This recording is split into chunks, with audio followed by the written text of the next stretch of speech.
time over at the White House, but they've been waiting patiently to make sure that everything was ready to go. They've alerted members of Congress, they've alerted world leaders, and now the president will tell us officially bin Laden is dead.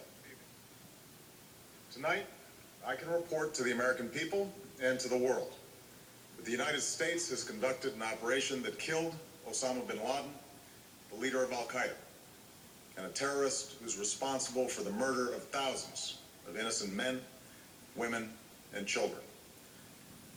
It was nearly 10 years ago that a bright September day was darkened by the worst attack on the American people in our history.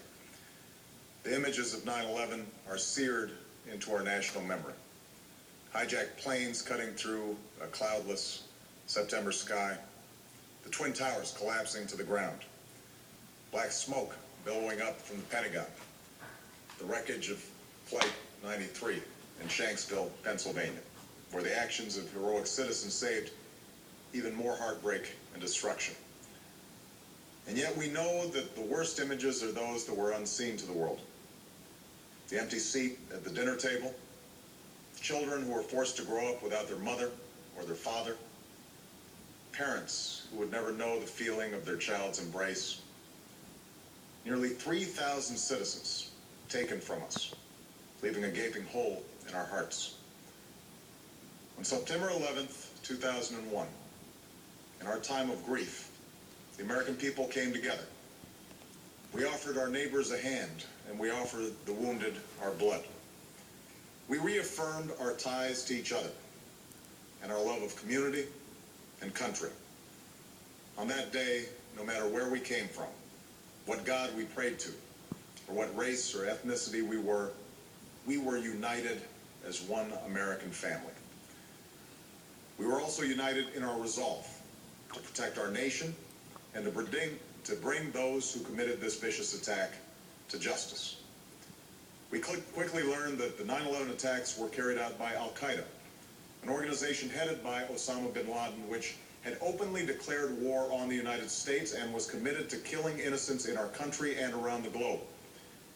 And so we went to war against Al-Qaeda to protect our citizens, our friends, and our allies. Over the last 10 years, thanks to the tireless and heroic work of our military and our counterterrorism professionals, we've made great strides in that effort. We've disrupted terrorist attacks and strengthened our homeland defense. In Afghanistan, we removed the Taliban government, which had given bin Laden and Al-Qaeda safe haven and support. And around the globe, we worked with our friends and allies to capture or kill scores of Al-Qaeda terrorists, including several who were a part of the 9/11 plot. Yet, Osama bin Laden avoided capture and escaped across the Afghan border into Pakistan. Meanwhile, Al-Qaeda continued to operate from along that border and operate through its affiliates across the world. And so shortly after taking office, I directed Leon Panetta, the director of the CIA, to make the killing or capture of bin Laden the top priority of our war against Al-Qaeda, even as we continued our broader efforts to disrupt, dismantle, and defeat his network. Then, last August, after years of painstaking work by our intelligence community, I was briefed on a possible lead to bin Laden. It was far from certain, and it took many months to run this thread to ground. I met repeatedly with my national security team as we developed more information about the possibility that we had located bin Laden hiding within a compound deep inside Pakistan. And finally, last week, I determined that we had enough intelligence to take action and authorized an operation to get Osama bin Laden and bring him to justice. Today, at my direction, the United States launched a targeted operation against that compound in Abbottabad, Pakistan. A small team of Americans carried out the operation with extraordinary courage and capability. No Americans were harmed. They took care to avoid civilian casualties. After a firefight, they killed Osama bin Laden and took custody of his body. For over 2 decades, bin Laden has been Al-Qaeda's leader and symbol, and has continued to plot attacks against our country and our friends and allies. The death of bin Laden marks the most significant achievement to date in our nation's effort to defeat Al-Qaeda. Yet his death does not mark the end of our effort. There's no doubt that al-Qaeda will continue to pursue attacks against us. We must, and we will, remain vigilant at home and abroad. As we do, we must also reaffirm that the United States is not and never will be at war with Islam. I've made it clear, just as President Bush did shortly after 9/11, that our war is not against Islam. Bin Laden was not a Muslim leader. He was a mass murderer of Muslims. Indeed, al-Qaeda has slaughtered scores of Muslims in many countries, including our own. So his demise should be welcomed by all who believe in peace and human dignity. Over the years, I've repeatedly made clear that we would take action within Pakistan if we knew where bin Laden was. That is what we've done.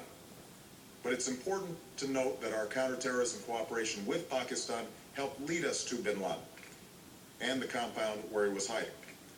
Indeed, bin Laden had declared war against Pakistan as well and ordered attacks against the Pakistani people.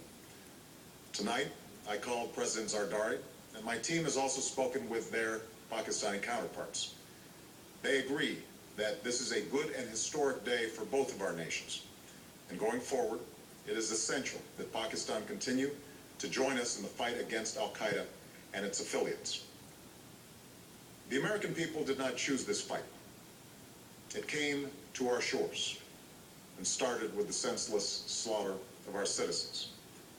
After nearly 10 years of service, struggle, and sacrifice, we know well the costs of war. These efforts weigh on me every time I, as Commander-in-Chief, have to sign a letter to a family that has lost a loved one, or look into the eyes of a service member who's been gravely wounded. So Americans understand the costs of war. Yet, as a country, we will never tolerate our security being threatened, nor stand idly by when our people have been killed. We will be relentless in defense of our citizens and our friends and allies. We will be true to the values that make us who we are. And on nights like this one, we can say to those families who have lost loved ones to al-Qaeda's terror, justice has been done. Tonight, we give thanks to the countless intelligence and counterterrorism professionals who've worked tirelessly to achieve this outcome. The American people do not see their work, nor know their names. But tonight, they feel the satisfaction of their work and the result of their pursuit of justice. We give thanks for the men who carried out this operation, for they exemplify the professionalism, patriotism, and unparalleled courage of those who serve our country. And they are part of a generation that has borne the heaviest share of the burden since that September day.